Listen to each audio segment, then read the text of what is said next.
Hello बच्चों। एक बार comment section में टैली कर देना कि मेरी वॉइस ऑडिबल और क्लियर है नहीं है।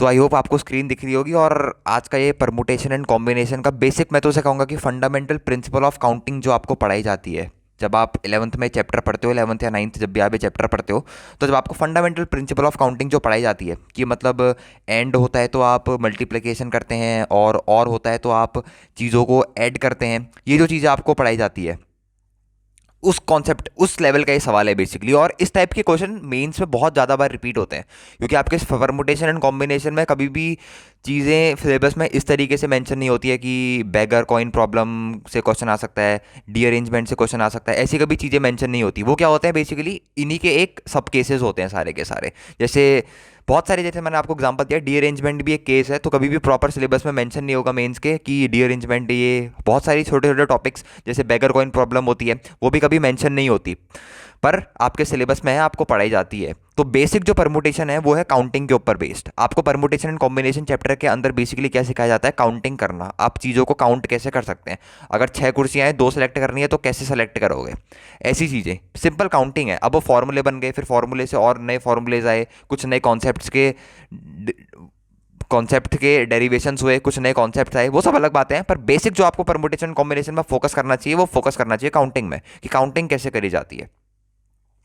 तो आज का ये हमारा क्वेश्चन है। एक बार इस क्वेश्चन को पढ़ना और कोशिश करो तो इसको खुद से ट्राई करके फिर कमेंट में रिप्लाई करना, क्योंकि मैंने देखा कि जब मैंने MIT वर्सेस जेई एडवांस्ड एक वीडियो डाली थी जिसमें मैंने बेसिक MIT का इंटीग्रेशन लिया था, मैंने उस वीडियो में चीख चीख के भी कहा था कि आपसे कि बेसिक क्वेश्चन है MIT जेई एडवांस्ड इंटीग्रेशन का। MIT में बहुत अच्छे अच्छे लेवल के क्वेश्चन आते हैं बी इंटीग्रेशन फाइनल्स में। अब वो क्वेश्चन में कुछ ऐसे कॉन्सेप्ट भी इन्वॉल्व है जो यहाँ पर जेई के सिलेबस से बिल्कुल बाहर हट के हैं। वो क्वेश्चन मेरे को एक इसलिए अच्छा लगा क्योंकि एक तो बेसिक मेंस लेवल का था, क्योंकि कई बच्चों का ये भी कमेंट आया था कि यार ये तो बोर्ड लेवल का हो गया, इसका लेवल तो मेंस का भी नहीं है। हाँ, मैं मानता हूँ मेंस का नहीं है, पर आप ये नहीं कह सकते कि उसका लेवल मेंस लेवल का भी नहीं है, क्योंकि मेंस में कभी कभार, आई गेस एडवांस में भी कई कभार उससे ब्लो लेवल के क्वेश्चंस जो है आपके पास वो आ जाते हैं। और वहाँ पर क्या होता है, उतने ब्लो लेवल के क्वेश्चंस को सॉल्व करने के बावजूद भी आपके स्कोर्स नेगेटिव में आते हैं। कभी ध्यान से सोचना कि ऐसा क्यों होता है, क्योंकि आप जो छोटे छोटे लेवल के क्वेश्चंस भी आते हैं ना, आप उसको मेन एग्जाम पीयर एग्जाम के प्रेशर में आके उसे सॉल्व नहीं कर पाते हो। और इन्हीं क्वेश्चंस की मैं आपको प्रैक्टिस कराना चाहता हूँ कि क्वेश्चन का लेवल चाहे छोटा हो चाहे बड़ा हो, क्योंकि मेरे को कोई दिक्कत नहीं है, मैं आपको हाई लेवल के क्वेश्चंस भी करा सकता हूँ, कोई दिक्कत नहीं है मेरे को, पर मैं मेंस लेवल एडवांस लेवल ऐसे आपको क्वेश्चंस कराने की प्रैक्टिस कर रहा हूँ। हर दिन मैं अलग अलग चैप्टर के क्वेश्चंस भी इसीलिए निकालता हूँ ताकि आपका माइंड हर एक चैप्टर में घूमते रहे। अभी जेई मेंस के एग्जाम भी शायद ऑनगोइंग है, 27 ऑफ जनवरी से शुरू होने वाले थे, ताकि आपका दिमाग भी अलग अलग क्वेश्चन के तरफ क्या रहे, ट्वीक रहे, कि आज PNC का कराया तो कल इंटीग्रेशन का कराया, फिर लिमिट्स का कराया, फिर डिफरेंशिएशन का कराया। ऐसे ऐसे क्वेश्चन में आपका दिमाग क्या रहना चाहिए, ट्वीक रहना चाहिए। कोई आप 11th के बच्चे नहीं हो स्टार्टिंग में जो किसी एक चैप्टर को पढ़ के उसी के क्वेश्चन लगा रहा है। You are finally on 12th और आप अपना जेई दे रहे हो, तो जेई में कभी भी एक चैप्टर का क्वेश्चन नहीं आता, पूरी की पूरी 11th एंड 12th का क्वेश्चन आता है। ओके, इसको हटा के हैं सब और आज के क्वेश्चन में फोकस करना शुरू करते हैं कि बेसिक प्रिंसिपल ऑफ काउंटिंग से आप इस क्वेश्चन को कैसे अटैक कर सकते हो, कैसे सॉल्व कर सकते हो। मेरे को क्वेश्चन इसलिए अच्छा लगा क्योंकि इसमें मतलब एक तो ये बेसिक प्रिंसिपल ऑफ काउंटिंग से हो रहा है बिल्कुल प्योरली, और इसमें बहुत प्यारे प्यारे केसेस भी बन रहे हैं। और एक बार को सोच के बच्चा इसमें क्या करेगा, केसेस को गिनने लग जाएगा, जो कि बिल्कुल भी क्या है, बहुत गलत बात है। इसमें बिल्कुल भी आपको केसेस को काउंट नहीं कर रहा है, क्योंकि इसका आंसर की वैल्यू काफ़ी ज़्यादा आ रही है, क्योंकि 200 से अबव आ रही है इसकी वैल्यू। तो 200 से ज़्यादा वैल्यूज़ को आप अगर अपने फिंगरिंग में काउंट करोगे तो जहां आपको एक क्वेश्चन 2 से 3 मिनट में करना होता है जेई एडवांस्ड या जेई मेंस में, उसमें आप लगा दोगे 10 या 20 मिनट, तो आप अपना पेपर वैसे ही क्या कर दोगे, खत्म कर दोगे। तो पहले अपना पूरा 100% देना है इस क्वेश्चन में कि आपसे क्वेश्चन हो ही जाए। नहीं हो गया तो कोई बात नहीं है, कोई बड़ी बात नहीं है। ऐसे 100 सवाल हैं जो मेरे से भी नहीं होते हैं, और ऐसे बहुत सवाल होंगे जो आपसे भी नहीं होते हैं। हम सब सीख के ही यहाँ तक आए हैं, और मैं आपको सीख के और आगे तक ले जा सकता हूँ। आज का क्वेश्चन में फोकस करते हैं। हमसे पूछा है the number of 3 digit integer, the number of 3 digit number of the form XYZ।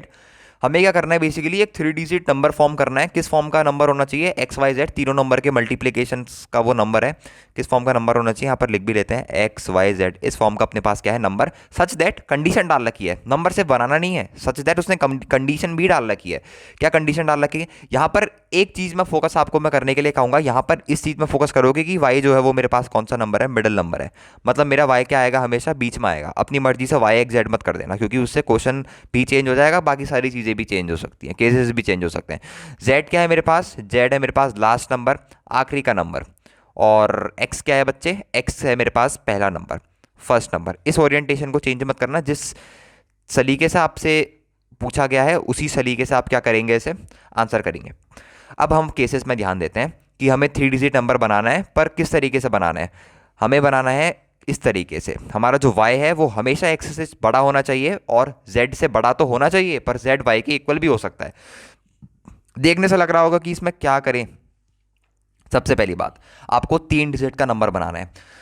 तो पहले मैं इस इनइक्वालिटी को थोड़ा सा सलीके से लिखता हूँ। मेरे को दो पीस वाइज, बेसिकली इसको मैं कहता हूँ पीस वाइज इनइक्वालिटी दे दी। पीस वाइज मतलब एक इनइक्वालिटी ये है x is less than y, और एक इनइक्वालिटी दे रखी है z is less than equals to y। ये मेरे को तोड़ के दे दी टुकड़ों में। इस इनइक्वालिटी को मैं एक के साथ कुछ ऐसी तरीके से लिख सकता हूँ, अगर मेरे से सेटिस्फाइड हो तो बताना। y यहाँ पर बड़ा है x से, वहीं y बड़ा है और इक्वल टू भी है किसके, z से, और y हमेशा किस में है, बीच में है, और इनइक्वालिटी के हिसाब से भी y किस में है, बीच में है। ठीक है, इस ओरिएंटेशन को चेंज मत होने देना। इसी ओरिएंटेशन से आगे हम क्वेश्चन को क्या करने वाले हैं, सॉल्व करने वाले हैं। अब देखो, पहले तो हमें 3 डिजिट नंबर बनाना है, तो मेरे को ये बताओ कि y कौन कौन सी वैल्यूज दे सकता है। उसी के करस्पॉन्डिंग हम क्या करेंगे, x की जो है वो वैल्यूज हम डिफाइन करेंगे। y का पहले मेरे को सेट बताओ कि y के अंदर कौन कौन सी वैल्यूज जा सकती है। वैलिड वैल्यूज बताओ। नेगेटिव में तो नहीं जा सकती ऑब्वियसली, पॉजिटिव में जाएंगी, 0 से ज़्यादा। 0 जा सकता है y के अंदर, बिल्कुल सर। 1 जा सकता है, बिल्कुल सर। 2 जा सकता है, 3 जा सकता है। ऐसे करते करते करते करते क्या 10 जा सकता है, क्योंकि अगर y के अंदर 10 जाएगा तो x और z ये बन जाएगा 4 डिजिट नंबर, जो कि हमारे पास इम्पॉसिबल है, क्योंकि हमें 3 डिजिट नंबर बनाना है। तो ये कहाँ तक जाएगी बच्चे, 9 तक जाएगी। अब देखते हैं हम y को क्यों ले रहे हैं, क्योंकि y मिडिल मोस्ट नंबर है, और y ही वह एक्सप्रेशन है या वो एलिमेंट है जिसमें x और z डिपेंडेंट कर रहे हैं। तो एक बार y ले लिया तो x और z की केस हम इजीली क्या कर सकते हैं, बना सकते हैं। सबसे पहला केस देता हूं। सबसे पहले मैंने लिया, अगर मेरे पास y 0 है तो क्या क्या तरीके होंगे x और z को सिलेक्ट करने के, बताओ। अगर मेरे पास y 0 हो गया तो मेरे पास x और z को सिलेक्ट करने के क्या क्या तरीके होंगे। और x के अंदर भी इतने सारे नंबर आ सकते हैं, ये मत सोचना कि x के अंदर कुछ ज़्यादा नंबर आएंगे, z के अंदर भी इतने सारे नंबर आ सकते हैं, बिल्कुल। अगर मैंने y 0 ले लिया तो आपको ये समझ में आ रहा है कि मेरे पास x को मैं चूज ही नहीं कर पाऊंगा, क्योंकि x तो हमेशा y से छोटा होना चाहिए, और यहाँ पर x की जो लिमिट है, मैक्सिमम लिमिट, वो 0 तक जा सकता है। मिनिमम 0 तक जा सकता है और मैक्सिमम 9 तक जा सकता है। तो 0 से छोटा तो नहीं हो सकता, मतलब नेगेटिव में तो नहीं जा सकता। तो y इक्वल्स टू 0 जो केस है हमारे पास, वो हमारे पास क्या करेगा, नहीं बनेगा। और दूसरा केस क्या नहीं बनेगा, if y is equals to 1, अगर y हमारे पास 1 हो गया बच्चा, तो इस केस में क्या आप x सेलेक्ट कर सकते हो, बताओ। अगर y हमारे पास क्या हो गया, 1, तो इस केस में क्या x मेरे पास एग्जिस्ट करेगा। अगर इस केस में मेरे पास एग्जिस्ट करेगा तो मैं बिल्कुल आपसे सेटिस्फाइड हूँ। आप कहोगे कि मेरे पास x इक्वल्स टू 0 इस केस में एग्जिस्ट करेगा, पर मैं आपसे कहूँगा, तो मान लो आपका नंबर कुछ ऐसा बन गया 0 1 2। क्या मैं 0 1 2 को 1 2 भी लिख सकता हूँ, बिल्कुल सर लिख सकते हो। तो मैं आपसे कहूँगा बच्चों, ये 3 डिजिट नंबर नहीं हुआ, ये मेरे पास कौन सा डिजिट नंबर हुआ, 2 डिजिट नंबर। कौन सा डिजिट नंबर हुआ मेरे पास, ये 2 डिजिट नंबर हुआ। तो आपके पास जो y है, y एली सबसेट नहीं हो सकता, y के अंदर ये दोनों एलिमेंट मेरे पास क्या हो सकते, नहीं आ सकते हैं। 1 का और 1 मेरे पास y के अंदर नहीं आ सकते। हमें बाकी सारे एलिमेंट्स को लेके अपने केसेस क्या करने पड़ेंगे, बनाने पड़ेंगे। ठीक है, बना लेते हैं, कोई बड़ी बात नहीं है। इसीलिए मेरे को क्वेश्चन ऐसा लगा, क्योंकि यही जो की पॉइंट्स हैं यही इस क्वेश्चन में आपको सोचने हैं, बाकी इस क्वेश्चन में कुछ भी नहीं है। अब लेता हूं मैं y को 2। अगर y को 2 लिया तो मैं यहाँ पे लिखता हूँ पॉसिबल वेज ऑफ सेलेक्टिंग। यहाँ पर मैं लिख लेता हूँ थोड़ा, पॉसिबल वेज ऑफ सेलेक्टिंग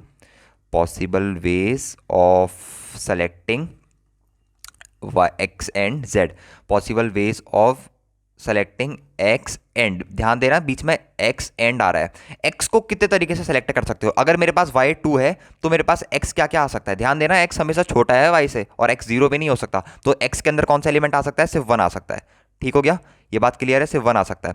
और वहीं करस्पॉन्डिंगली z के अंदर कौन सा एलिमेंट आ सकता है, z और y के बीच में क्या रिलेशन था बच्चे, z और y के बीच में रिलेशन था y is always greater than equals to z। तो y z के अंदर भैया 0 भी आ सकता है, क्योंकि लास्ट में अगर 0 आ जाए तो उसकी अहमियत बहुत बढ़ जाती है। 1 लाख की अहमियत बहुत ज़्यादा होगी, वहीं 0 0 0 0 0 0 0 1 की अहमियत बहुत कम होगी। एक 0 आ जाएगा और एक 1 आ जाएगा।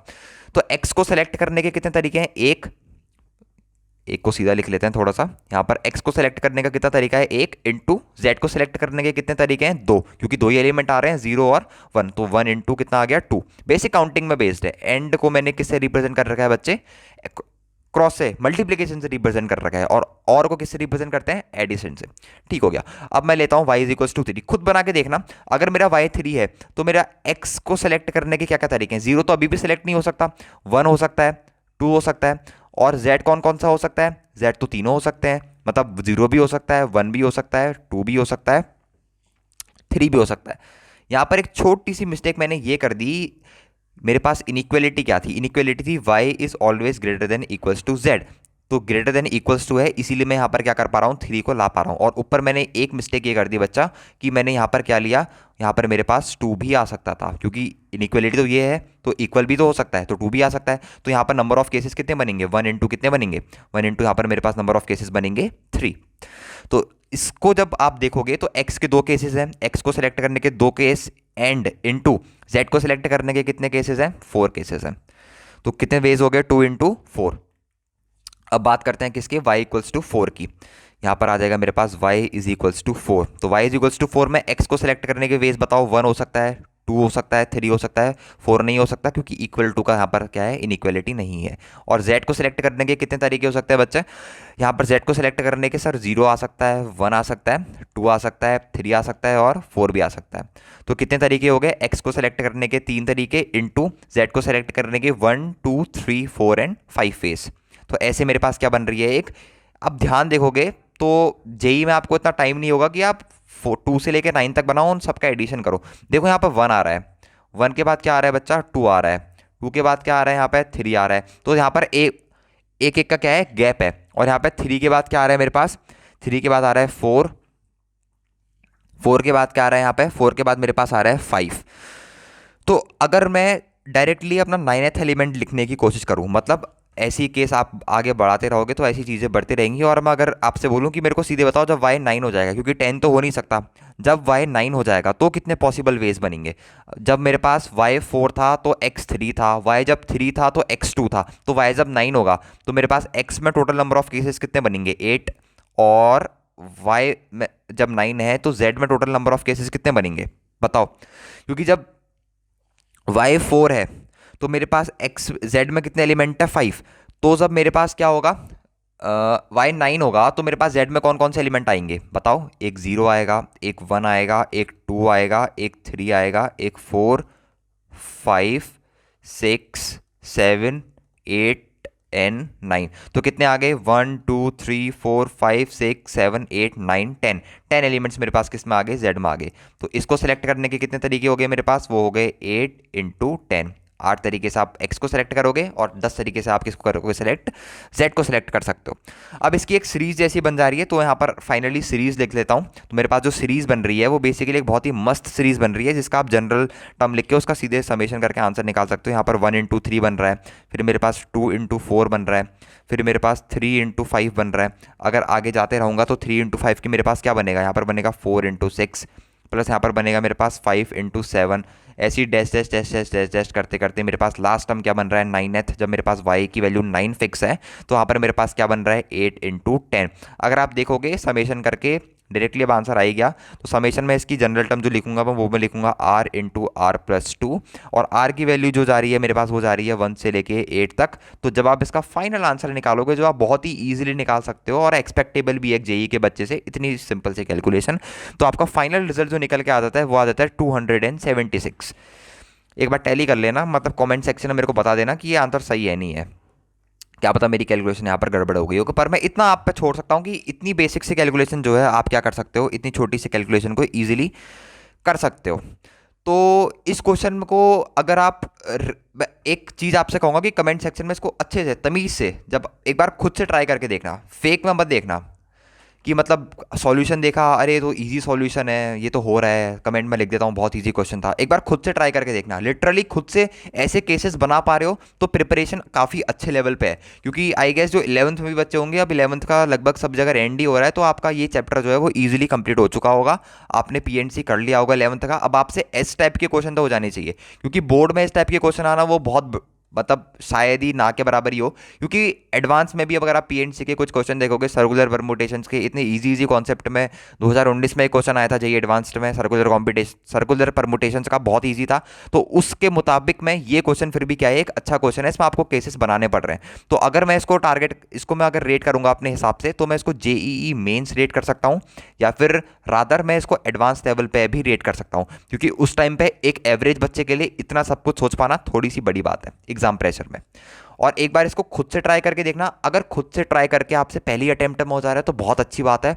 कमेंट सेक्शन में लिखना सर 1 अटेम्प्ट में ही हो गया। अगर जितने अटेम्प्ट में हो रहा है उतने अटेम्प्ट में लिखना। 2 अटेम्प्ट में हो रहा है तो 2 अटेम्प्ट में लिखो, 3 अटेम्प्ट में हो रहा है 3 अटेम्प्ट में लिखो। इससे आपका कॉन्फिडेंस बूस्ट अप होगा कि मेरे से इतने अटेम्प्ट में क्वेश्चन हुआ, कितने मिनट में हुआ वो भी देखना। नहीं होगा तो सॉल्यूशन देख सकते हैं। और आपके पास कोई और भी मेथड है तो उस मेथड के बारे में भी मेरे को बताना कि क्या पता आपके पास इससे कोई बहुत अच्छा मेथड निकले, कोई शॉर्टकट मेथड आपका निकल जाए कि बहुत छोटे तरीके से आपसे क्वेश्चन सॉल्व हो जाए।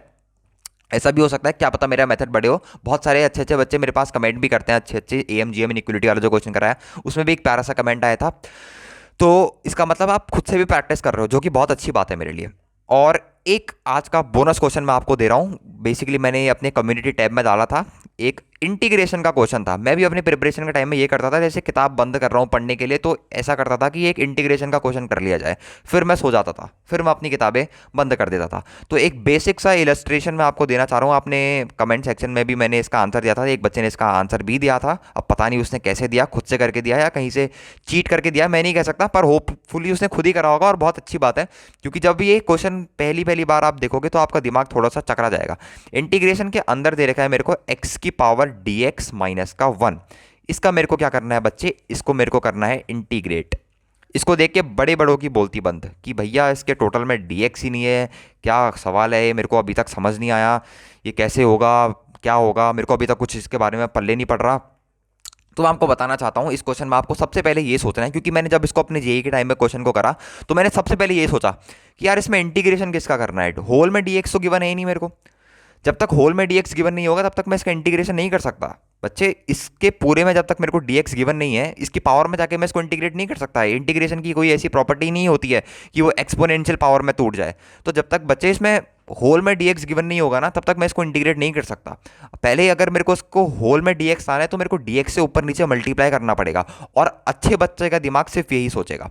सबसे पहले क्या करते हैं, ऊपर नीचे इसमें dx बनाने की कोशिश करते हैं। तो यहाँ पर x की पावर dx आएगा -1 अपॉन, नीचे में मैंने क्या लिख लिया, dx इंटू dx। अब जिस बच्चे के लिमिट्स के कॉन्सेप्ट अच्छे होंगे उस बच्चे ने एकदम से पकड़ लिया होगा कि इस फॉर्म की अगर मेरे पास लिमिट बनती है, किस फॉर्म की, a की पावर x -1 अपॉन x, और यहाँ पर जाता है मेरे पास लिमिट x टेंडिंग टू 0। तो इस टाइप की लिमिट का जो मेरे पास आंसर निकल के आता है वो मेरे पास निकल के आता है कितना बच्चे, log x। अब आप कहोगे यहाँ पर तो लिमिट है ही नहीं dx। बच्चों जो x होता है ना इंटीग्रेशन में dx वो बहुत बहुत छोटा होता है, ऑलमोस्ट टेंडिंग टू 0 होता है। तो एक तरीके से आप यहाँ पर dx की लिमिट ऑलमोस्ट टेंडिंग टू 0 मान सकते हो। तो ये जो मेरी इनइक्वालिटी बनी, ये जो मेरा पार्ट बना पूरा, ये पार्ट मेरे पास क्या बन जाएगा बच्चे, ln ऑफ x। और log x का इंटीग्रेशन तो सबके मुंह पे होता है, और एक जेई एस्पिरेंट के तो मुंह पे या पूरे दिल और दिमाग में वही इंटीग्रेशन छा रखा होगा, वो होता है x into ln x minus का 1 प्लस का c। देखो 2 स्टेप का इंटीग्रेशन है, बहुत ईजी स्टेप का इंटीग्रेशन है। एडवांस में अगर ये क्वेश्चन आता तो किस तरीके से आता कि इसको इंटीग्रेट करो, उसके बाद ये फंक्शन बना, इसका मैक्सिमा निकालो, इसका मिनिमा निकालो, स्ट्रिक्टली इंक्रीजिंग इंटरवल निकालो, स्ट्रिक्टली डिक्रीजिंग इंटरवल निकालो, या पूछ देता एक और कोई फंक्शन दे देता है, इन दोनों के नंबर ऑफ सॉल्यूशन निकालो। तो एडवांस में क्वेश्चन की ट्वीकनेस कितने भी लेवल तक जा सकती है, तो वो सब आपको वहाँ सोचना आना चाहिए। इस क्वेश्चन का भी रेटिंग देना। मेरे को ये क्वेश्चन लिटरली बहुत पसंद आया, क्योंकि पहले अटेम्प्ट में इस क्वेश्चन को कर पाना बहुत बड़ी बात है। क्योंकि यहाँ पर किसी को देख के नहीं लग सकता कि इंटीग्रेशन के अंदर लिमिट का कॉन्सेप्ट यूज हो सकता है, क्योंकि integration as a limit of some वो अलग कॉन्सेप्ट है, वो डेफिनेट इंटीग्रेशन में आता है। पर यहां पर सोच पाना कि इसके अंदर लिमिट का कॉन्सेप्ट लगेगा, वो अपने आप में बहुत बड़ी बात है। तो आज की वीडियो में इतना ही रखते हैं। आई होप कि आपको आज के दोनों सवाल बहुत अच्छे लगे होंगे। आपको जिस भी टॉपिक में सवाल चाहिए, जिस भी टॉपिक के PYQs चाहिए, बेसिकली मेरे को उसका बस चैप्टर का एक बार नेम मेंशन कर देना। बच्चे बोलते हैं PYQs लाओ, पर ये नहीं बताते कि किस चैप्टर का लाऊं। फिजिक्स में हो चाहे मैथमेटिक्स में हो, किसी भी चैप्टर में PYQs आपको करा सकता हूं। या फिर किसी भी चैप्टर की थ्योरी में आपको दिक्कत आ रही है, रोटेशन मैकेनिक्स की थ्योरी में आपको दिक्कत आ रही है, परमुटेशन एंड कॉम्बिनेशन की कोई थ्योरी में दिक्कत आ रही है, इंटीग्रेशन की कोई थ्योरी में दिक्कत आ रही है, कोई भी चैप्टर की थ्योरी में कोई दिक्कत आ रही है, कोई ग्राफ बनाने में दिक्कत आ रही है, कोऑर्डिनेट ज्योमेट्री की कोई थ्योरी में दिक्कत आ रही है, किसी भी प्रकार की थ्योरी में आपको दिक्कत हो तो आप बेसिकली कमेंट सेक्शन में कमेंट डाल देना, मैं उस पर थ्योरी आपके लिए आसानी से इजीली अवेलेबल करा सकता हूं। तो आई होप कि आपको आज का वीडियो अच्छा लगा होगा। मिलते हैं नेक्स्ट वीडियो में, तब तक के लिए goodbye, all the very best.